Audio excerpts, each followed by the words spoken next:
ETF index mutual funds నేర్చుకుని stock మార్కెట్లో రాణించాలనుకుంటున్నారా? వెంటనే ఈ నెంబర్కి కాల్ చేయండి. హాయ్ హలో నమస్తే, welcome back to Suman T. Present మనతో పాటు ఉన్నారు corporate and soft skills trainer Madhuravani గారు. నమస్తే మ్యామ్. నమస్తే అండి.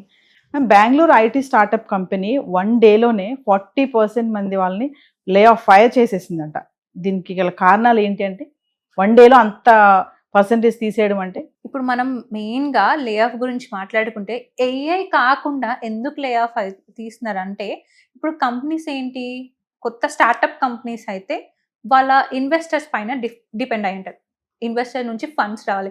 ఒకవేళ మీకు ఇన్వెస్టర్స్ నుంచి ఫండ్స్ ఆగిపోయినా, లేకపోతే మీరు ఏదైతే ప్రోడక్ట్ డెవలప్ చేసినారో దానికి సేల్స్ సరిగ్గా లేకపోయినా, ఏదైతే సర్వీస్ ఇస్తున్నారో దానికి రెస్పాన్స్ సరిగ్గా లేకపోయినా, మీకు ఇన్వెస్టర్ నుంచి ఫండ్స్ ఆగిపోయినా కానీ వీళ్ళకి ఎక్కువ ఎక్స్పెన్సెస్ ఏముంటాయి స్టార్టప్కి? ఎంప్లాయీస్. సో అది ఒక మెయిన్ రీజన్ మనకి ఎంప్లాయీస్ని లే ఆఫ్ చేయడం. మెయిన్గా స్టార్టప్ కంపెనీస్ ఫండింగ్ దగ్గరనే ప్రాబ్లం ఫేస్ చేస్తుంది. అండ్ వీళ్ళు ఏంటంటే ఇప్పుడు స్టార్టప్ కదా, స్టార్టింగ్లో ఎక్కువ శాలరీస్ ఇచ్చి హైర్ చేసుకుంటా ఉంటారు. ఒక్కసారి ఫండ్స్ రానప్పుడు ఏంటి, వీళ్ళు ఇప్పుడు 40% తీసేసినారు.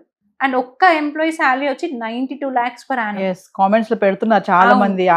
ఏదైతే ట్విట్టర్ వచ్చిందో దాని కామెంట్స్, ఒక్కొక్క ఎంప్లాయీకి 90,000 శాలరీ ఉందంట. అవును. ఇంకోటి మనం దాంట్లో చూసుకున్నట్టయితే ఆ ఎంప్లాయీస్ లో ఒక ఎంప్లాయీ ఇంకో 1 week లో ఫాదర్ అవ్వబోతున్నారు. ఇంకొక ఎంప్లాయీ మెటర్నిటీ లీవ్ కి వెళ్ళబోతుంది.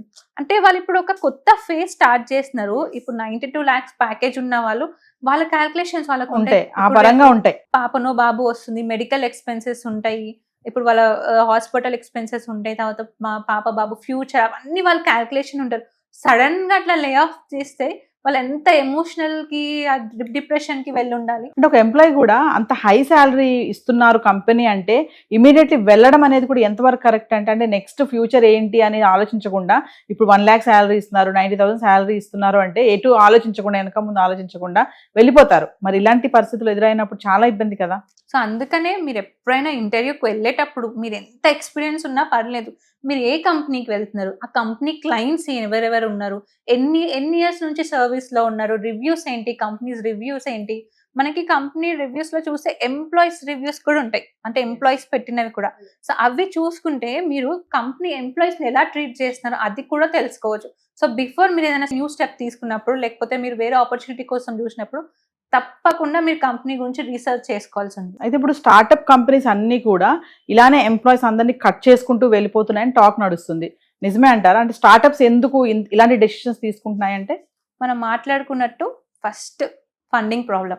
ఇప్పుడు వాళ్ళు 10 ఇంజనీర్స్ ని తీసేసినారు అనుకోండి, అంటే ఒక్కరికి 92 lakhs, అంటే 1 year కి వాళ్ళకి 9 crores. ఇప్పుడు వీళ్ళని తీసేస్తే వాళ్ళకి 9 crores మిగిలినట్టే కదా. సో మనకి అక్కడ వాళ్ళకి కంపెనీస్ కి ఫండింగ్ రావట్లేదు ఇన్వెస్టర్ నుంచి, వీళ్ళు డెవలప్ చేసుకున్న ప్రోడక్ట్ సేల్ అవ్వట్లేదు. సో కంప్లీట్ స్టార్టప్ లాస్ అయిపోతుంది. కాబట్టి వాళ్ళ మెయిన్ ఎక్స్పెన్సివ్ మెయిన్ గా వాళ్ళు ఎంప్లాయీస్ మీద పెట్టారు బడ్జెట్ మొత్తం. సో ఇప్పుడు వీళ్ళని తీస్తే గానీ వీళ్ళకి ఆ మొత్తం సెట్ అవ్వదు. సో అందుకని స్టార్టప్స్ మెయిన్ గా ఫస్ట్ లే ఆఫ్ తీసేస్తుంది. అంటే ఇంత శాలరీ మళ్ళీ వేరే కంపెనీ కూడా ఇవ్వాలిగా వీళ్ళకి. ఎవరైతే ఇప్పుడు బయటకు వచ్చేసారో 40%, మీరు అన్నారు అందులో ఫాదర్ అవ్వబోతున్నారు, ఒక మెటర్నిటీకి లీవ్కి వెళ్ళబోతుంది, ఇంకా చాలా ఉంటాయి. 90,000 శాలరీ అంటే దాన్ని బట్టి వాళ్ళు క్యాల్కులేషన్స్ వేసుకుంటారు. రెంట్ అని, హౌస్ అని, ఈఎంఐ అని చాలానే ఉంటాయి కదా. మరి ఇంత శాలరీ మళ్ళీ వేరే కంపెనీ వీళ్ళకి ఇస్తుందా అంటే అది డౌటే. మళ్ళీ అది డౌటే. అంటే ఇప్పుడు మనకి నార్మల్గా మార్కెట్లో చూసుకుంటే కొన్నిసార్లు జాబ్ రాక 1 lakh ఉన్న వాళ్ళు 50,000కి జాబ్కి వచ్చేది కూడా ఉన్నాయి. మనం చాలా కేసెస్ చూసాం కూడా. వేరే జాబ్ ఆపర్చునిటీ లేదు అంటే వాళ్ళు అప్గ్రేడ్ అవ్వలేరు. సో అందుకనే చాలా మంది ఉన్న శాలరీ కన్నా తక్కువ శాలరీ కూడా, ఆపర్చునిటీ లేక తక్కువ శాలరీస్ కూడా వర్క్ చేస్తున్నారు. అంటే ప్రెసెంట్ ఒక క్వశ్చన్ చెప్పండి, అంటే ఐటీ జాబ్ మార్కెట్ ఎలా ఉంది అంటే? ప్రెసెంట్ అయితే అంత బూమ్ లేదండి, కొంచెం డౌనే ఉంది. ఈ ఏఐ వల్ల కూడా మాక్సిమం 50% డౌనే ఉంది. అండ్ మనం చూసుకుంటే 55% స్టార్టప్ కంపెనీస్ లే ఆఫ్ కారణం ఓన్లీ ఇన్వెస్ట్మెంట్ ఫండ్స్ రాకపోవడం వల్ల, ఇన్వెస్ట్మెంట్ సరిగ్గా లేకపోవడం వల్లనే వీళ్ళు లే ఆఫ్స్ అనేది జరుగుతుంది స్టార్టప్ కంపెనీస్. మరొక విషయం ఏంటంటే ఈ లే ఆఫ్స్ కి ముఖ్య కారణం కనుక మనం వెనక్కి వెళ్ళి చూస్తే, ఎక్కువ శాలరీ ఎవరికైతే ఉంటుందో వాళ్ళే ఫస్ట్ లైన్ లో ఉంటున్నారు అనేది ఒక చాట్ నడుస్తుంది. అవును. అది ఇప్పుడు మనం వీళ్ళు ఏం చేస్తారంటే, మంచి గ్రోత్ ఉంది స్టార్టప్, అప్పుడు తొందరగా హైర్ చేసుకోవాలి, వాళ్ళకి ఎక్కువ క్లయింట్స్ ఉంటారు, తొందరగా హైర్ చేసుకోవాలంటే ఎక్కువ ఎంప్లాయీస్ ని హైర్ చేసుకుంటా ఉంటారు.